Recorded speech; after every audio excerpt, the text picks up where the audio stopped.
दो बातें मैंने बहुत अहम करनी है आज। एक तो केपीके के एक बहुत बड़े आलिम हजरत मौलाना शेख इदरीस साहब, हजरत मौलाना शेख इदरीस साहब जो शेखुल हदीस भी थे, मुझे उनके बारे में पहली मरतबा उस वक्त पता चला जब मैं जापान के ट्रिप पे गया था।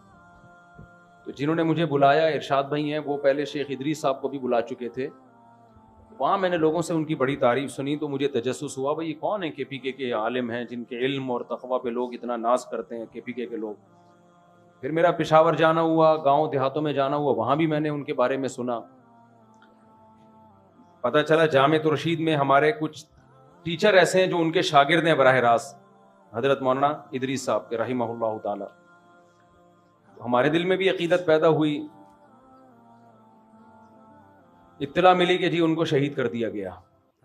शहादत से पहले 15-20 दिन उनके खिलाफ सोशल मीडिया पे एक बहुत ही गलीज किस्म का प्रोपेगेंडा किया गया। उनका बयान मैंने सुना, बयान तो पश्तो में है लेकिन वो बहुत आसान पश्तो है, वाज़ेह है। उसमें उन्होंने बताया कि मैं हक बयान करूंगा, फिर फौज की तारीफ की, आर्मी चीफ की तारीफ की। उसके बाद फिर सोशल मीडिया पे उनके खिलाफ जो तूफान बदतमीजी मिचाया गया है उनके खिलाफ,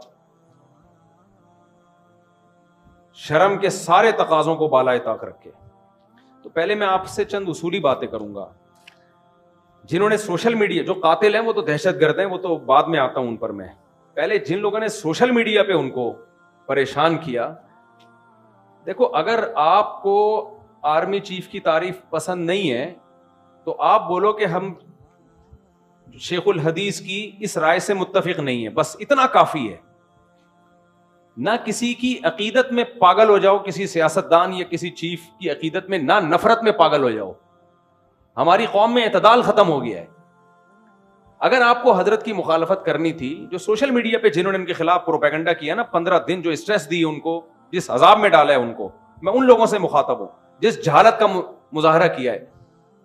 अगर आपको उनके बयान से इत्तेफाक नहीं था, आपका ख्याल था आर्मी चीफ की तारीफ नहीं होनी चाहिए थी, ज्यादा से ज्यादा आप भी ये क्लिप रिकॉर्ड करवा देते कि हजरत से हमें बहुत अकीदत है, हजरत के इल्म और तकवे पर हमें बड़ा नाज है, हजरत की इस बात से हम इख्तलाफ करते हैं।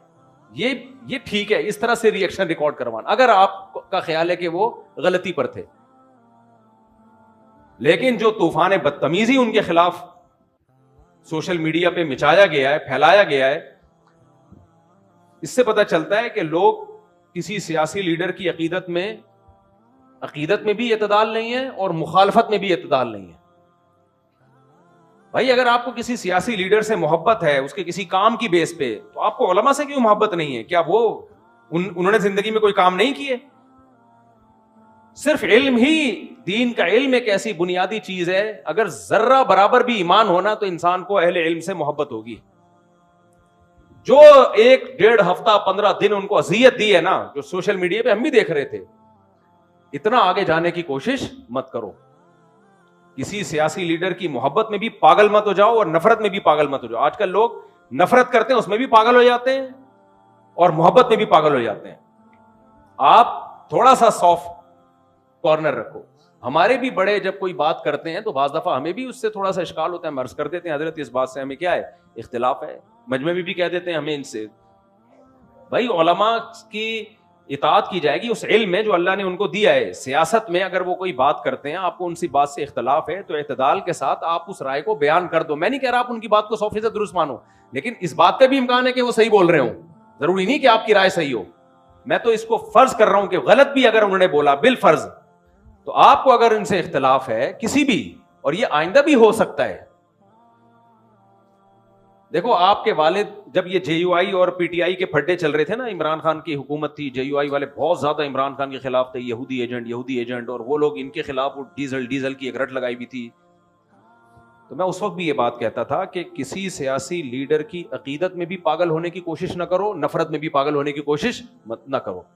एक ही घर में मियां बीवी में तलाकें हुई हैं, बीवी पीटीआई की है और शौहर जेयूआई का है, या बेगम उसको सपोर्ट, दोस्तों में लड़ाइयां हुई हैं। छोड़ो, मैंने कहा ये कल आपस में मिलके बैठे हुए होंगे अपने सियासी मफाद में। आज बैठे हुए कि नहीं बैठे हुए?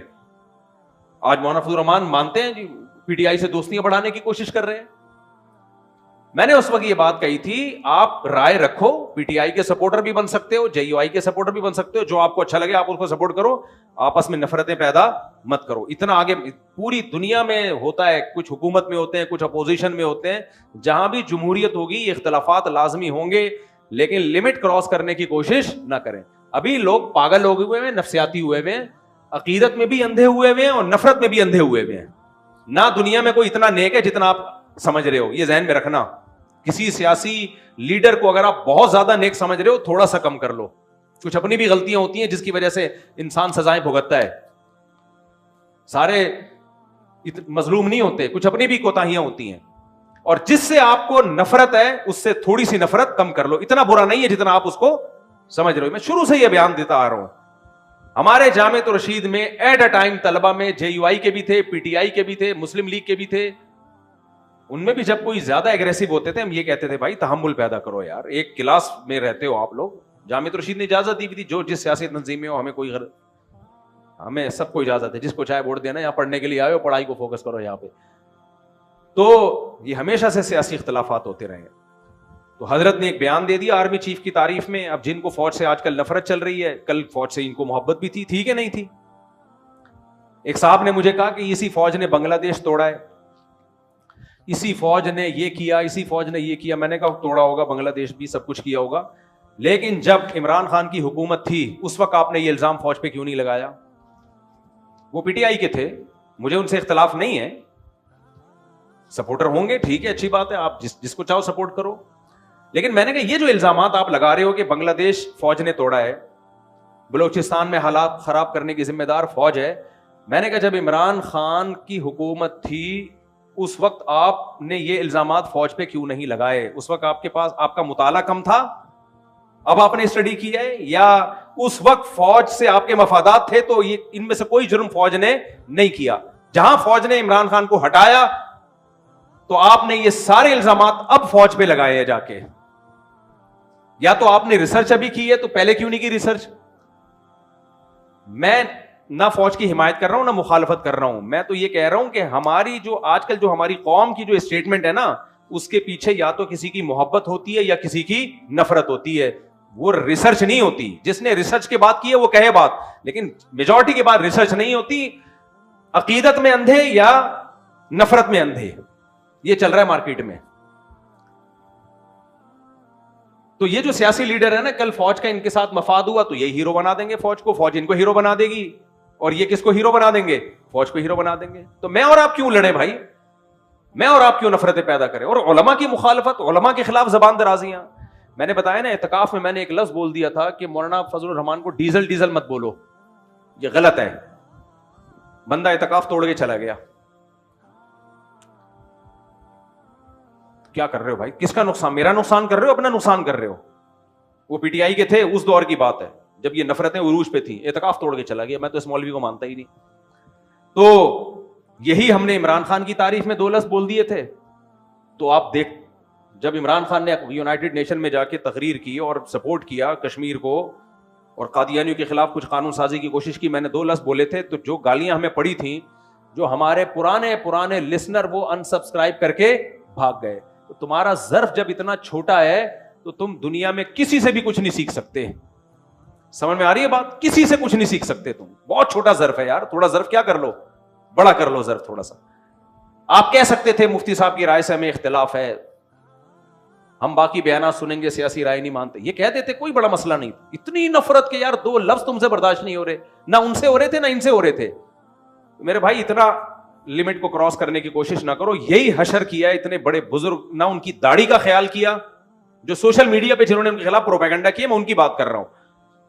उन्होंने 2 लफ्ज बोल दिया आर्मी चीफ की तारीफ में, फौज की तारीफ में, तो क्या उनके खिलाफ पहले सोशल मीडिया पे जहरीला, जो जाहिलों ने जो कुछ किया उनके साथ, फिर उसके बाद जो दहशतगर्दों ने उनको शहीद किया है, वो तो इनफ हो गया। और ये शहीद क्यों किया? उनकी शहादत से एक चीज समझो। अक्सर लोग जब कोई फौज की तारीफ करता है ना, लोग उसको दरबारी, सरकारी, मौत से डरने वाला कहते हैं। मैंने 1-1.5 महीने पहले बयान दिया था, इस वक्त जो फौज की मुखालफत करे उसकी जिंदगी को किसी से खतरा नहीं है। सोशल मीडिया पे मुखालिफिन भरे हुए हैं। इस वक्त जो पाकिस्तान को सपोर्ट करेगा और फौज की हिमायत, मैं आसिम मुनीर की या आर्मी चीफ की बात नहीं कर रहा, चीफ एक शख्स है, उससे आपको नफरत भी हो सकती है, आपको मोहब्बत भी हो सकती है। आर्मी के चीफ आते जाते रहते हैं, कोई तारीफ करेगा, कोई बुराई करेगा, हमेशा से होता रहा है, वो तो हमारी भी एक राय है। लेकिन एज ए इदारा जो फौज की हिमायत करेगा उसकी जिंदगी को खतरा है, और आज आपने अपनी आंखों से देख लिया। बहादुर वो नहीं है जो फौज की मुखालफत कर रहा है, उसे कोई खतरा नहीं है। सोशल मीडिया पे भरे हुए लोग, ज्यादा ये होगा फौजी उठा के सॉफ्टवेयर अपडेट करके छोड़ देंगे उसको। बहुत से लोग मुखालफत कर रहे थे, फौजी ने उठाया सॉफ्टवेयर अपडेट किए, विंडो चेंज की, पुरानी विंडो डली हुई थी, नई विंडो डाली, तो वो तो फिर अब ये बोल रहे हैं इलेक्शन में धांधली बिल्कुल भी नहीं हुई थी। वो इतने अपडेट हो गए कि वो इतने तो यानी बहुत ही अपडेट हो गए ना, वो उनके ऐसे सॉफ्टवेयर अपडेट हुए। ज्यादा ये करेंगे ना, वो मार के थोड़ी फेंकेंगे। कितने सहाफियों को मार दिया भाई, बहुत से सहाफी हैं बोल रहे हैं फौज के खिलाफ, कुछ भी नहीं हो रहा उनको। इस वक्त जिंदगी को उसके खतरा है जो मजहबी स्कॉलर पाकिस्तान की हिमायत में या फौज की हिमायत में बोलेगा। क्योंकि याद रखो, पाकिस्तान वो ये जो इस्लाम दुश्मन ताकतें हमारे खिलाफ है ना, ये हमारी आर्मी के खिलाफ है। इनको पता है पाकिस्तान बचा हुआ आर्मी की वजह से है, सियासी लीडरों के पास कोई फोर्स थोड़ी है। कबाब में हड्डी, जो मुल्क बचाने में सबसे बड़ी हड्डी कौन है, वो फोर्सेस है हमारी, चाहे वो आर्मी हो, चाहे वो एयरफोर्स हो, चाहे वो नेवी हो। तो इसलिए जो फोर्सेस की मुखालफत करेगा बैनुल अक़वामी ताकतों की आंख का तारा होगा, वो जो हिमायत करेगा उसकी जान को खतरा है। और आज आपने केपीके में देख लिया, शेखुल हदीस मौलाना इदरीस की शहादत के बाद जब उन्होंने खुल के पाकिस्तान और पाकिस्तान की फोर्सेस की हिमायत की है, उनको शहीद कर दिया गया।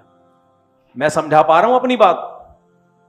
तो इसलिए इस वक्त जो हिमायत करेगा वो बहादुर है, वो डरता नहीं है। उन्होंने कहा कि मैं डरता नहीं हूं किसी से, और उन्होंने साबित कर दिया कि मैं बहादुर हूं।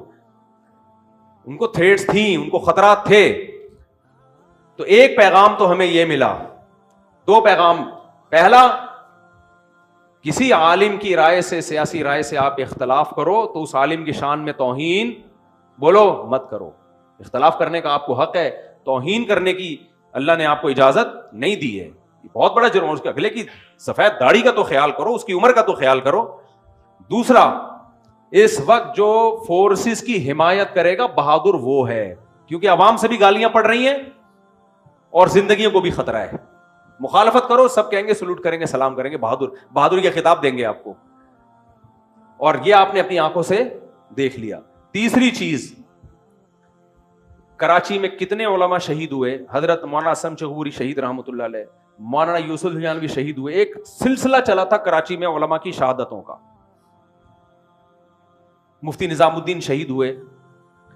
मौलाना असलम चगूरी साहब, मुझे रहिमहुल्लाह ताला की शहादत से पहले मुझे याद है हमारे उस्ताद उनको समझा रहे थे कि हजरत कोई गार्ड का इंतजाम करें, कोई सिक्योरिटी रखें। उस वक्त उनके दरसे कुरान बड़े हिट हो रहे थे। हमारे एक उस्ताद ने उनके हाथ जोड़े कि खुदा के लिए कोई सिक्योरिटी का इंतजाम करें। आप हमारे पास एक वाहिद सरमाया है जिनके उस वक्त ना www.darsequran.com ये दरसे कुरान की सबसे बड़ी वेबसाइट थी। बहुत इसको प्रोमोट किया अल्हम्दुलिल्लाह। उनके शागिर्दों ने, उनके खादिमों ने सिक्योरिटी का इंतजाम नहीं किया। हमारे उस्ताद, मुझे याद है, उनके पांव पकड़ रहे थे, हजरत कुछ सिक्योरिटी का इंतजाम करें, अपने शागिर्दों से कहें सिक्योरिटी दें आपको, क्योंकि आपके दरसे कुरान होने आपको ये दहशतगर्द शहीद कर देंगे, हम एक बहुत बड़े सरमाए से महरूम हो जाएंगे। मैं बैठा हुआ था, हमारे एक उस्ताद उनको समझा रहे थे, और 2 हफ्ते बाद इत्तला आई कि उनको शहीद कर दिया गया। पांव से माजूर आलिम को शहीद किया गया। मुफ्ती निजामुद्दीन साहब की शहादत हुई है, कोई सिक्योरिटी का मजबूत इंतजाम बोलो नहीं था। मौलाना यूसुफ हिजानवी शहीद रहमतुल्लाह अलैह घर से बाहर निकले, कोई गार्ड नहीं, कोई इंतजाम नहीं। एक बंदा आया और सर पे गोली मार के चला गया। मौलाना आदिल शहीद रहमतुल्लाह अलैह, कोई सिक्योरिटी का इंतजाम नहीं। दारुल कुरंगी से कॉन्फ्रेंस अटेंड करके आ रहे, एक बंदा आया और गाड़ी में बैठे बैठे सर पे गोली मार के चला गया। इसके बाद तो इबरत हासिल होनी चाहिए कि नहीं होनी चाहिए? ये सारे कराची में शहीद हुए। केपीके में कितने उलमा शहीद हो चुके हैं आप देखो, दहशतगर्दों के हाथों। एक तवील सिलसिला है। तो ये उन उलमा पर नहीं, उनके शागिर्दों पे सवाल उठ। देखो, असल तो जिम्मेदारी है हुकूमत की कि हुकूमत इन उलमा को सिक्योरिटी दे। तो क्या आप हुकूमत से उम्मीद रखते हो कि वो अपनी जिम्मेदारी पूरी करेगी? है भाई, सारा टाइम हुकूमत को गालियां देने में जाया करने से बेहतर नहीं है कि अपना कोई इंतजाम कर लो। तो क्यों नहीं उनके शागिर्दों ने उनके लिए सिक्योरिटी का इंतजाम किया? जब सोशल मीडिया पे उनको बुरा भला भी कहा जा रहा है, गालियां पड़ रही हैं, तो अंदाजा हो जाना चाहिए कि दुश्मनी बढ़ गई है। कोई इंतजाम नहीं है उलमा की गार्ड का, कोई सिक्योरिटी। गवर्नमेंट को गालियां देने से कुछ भी नहीं होगा। हुकूमत, पहली जिम्मेदारी मैं बता रहा हूं कि हुकूमत की है, गवर्नमेंट की है कि वो इन उलमा की हिफाजत करें। अगर गवर्नमेंट नहीं कर रही तो क्या आवाम की हिफाजत, आवाम की जिम्मेदारी नहीं है कि अपने उलमा के लिए सिक्योरिटी का इंतजाम करें? देखो, उलमा की मिजाज में इस्तिगना होता है, वो बाज़ दफा नहीं मानते उसको। आवाम की जिम्मेदारी है, उनके मुरीदों की, उनके शागिर्दों की जिम्मेदारी है, बोले आपके गार्ड होंगे, आप चाहो या नहीं चाहो। आपका बाप जब बीमार होता है, डॉक्टर कहता है कि इनको ये दवा खिलानी है वरना इनका ब्लड प्रेशर शूट कर जाएगा, ब्रेन हेमरेज हो जाएगा। अब्बा दवा नहीं खा रहे हो, आप गन पॉइंट पे खिलाओगे उनको, अगर आपको अब्बा से मोहब्बत होगी। अगर आपको अब्बा से मोहब्बत होगी, आपको अपने बच्चे से मोहब्बत होती है, वो टीका नहीं लगवाने दे रहा, आप जबरदस्ती उसके कूले में टीके घुसेड़ते हो, क्योंकि आपको बच्चे से क्या है, मोहब्बत। वहां आप ये नहीं कहते मैं अल्लाह पे तवक्कुल करूंगा, बीमारी भी अल्लाह के हाथ में, शिफा भी किसके हाथ में, अल्लाह के हाथ। छोड़ो, क्या बच्चे को टीके से तकलीफ हो रही, नहीं लगाऊंगा डॉक्टर साहब, कोई बात नहीं, नमूनिया है, टाइफाइड है, कोई बात नहीं, मैं किस पे तवक्कुल करूंगा, अल्लाह पे। अल्लाह जब जिंदगी देता है तो अल्लाह देता है, मौत देता है तो अल्लाह देता है। जितने दिन बच्चे ने जिंदा रहना रहेगा, मरना होगा मर जाएगा। वहां तो ये बात नहीं करते। अपने बुजुर्गों की जब बात आती है सिक्योरिटी की, ओ भाई अल्लाह वालों को तो अल्लाह पे तवक्कुल होता है। जो रात कब्र में गुजरनी है वो जमीन पे नहीं गुजर सकती, जो जमीन में गुजरनी है वो कब्र पे नहीं गुजर, ये बातें करके सिक्योरिटी की ऐसी की तैसी। आधा कुरान लेते हो, आधा नहीं लेते। यकीनन जो रात कब्र में गुजरनी है वो गुजरेगी, ये भी अल्लाह ने हमें बताया। लेकिन ये भी अल्लाह ने हमें बताया, या अय्युहल्लज़ीना आमनू खुदू हिज़्रकुम, ऐ ईमान वालो अपने बचाव की तदबीरें इख्तियार करो, दुश्मन से बचाव की तदबीरें इख्तियार करो। ये भी किसका हुक्म है? अल्लाह का हुक्म है।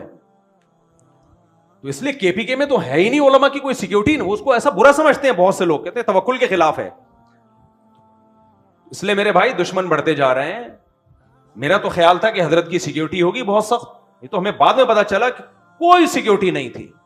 तो जो उलमा बच गए हैं, केपीके वालों से हम हाथ जोड़ते हैं, खुदा के लिए उनकी सिक्योरिटी का आप खुद इंतजाम करो। उलमा नहीं करते, आप अवाम करें उनके लिए, गार्ड रखे, तनख्वाह दे उनको, ऐसी गाड़ियां दे उनको, चंदा करके दो, भले हदिया करके दो, ऐसी गाड़ियां दो जिसमें गार्ड बैठ के उनके साथ जा सकें।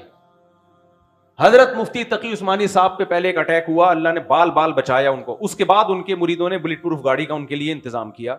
हादसे के बाद इंतजाम कर रहे हो भाई, इंतजाम हादसे से पहले होना चाहिए। तो अल्लाह ने बचा लिया, अल्लाह उनको और लंबी जिंदगी दी, उसके बाद बुलेट प्रूफ गाड़ी का इंतजाम हुआ उनके लिए।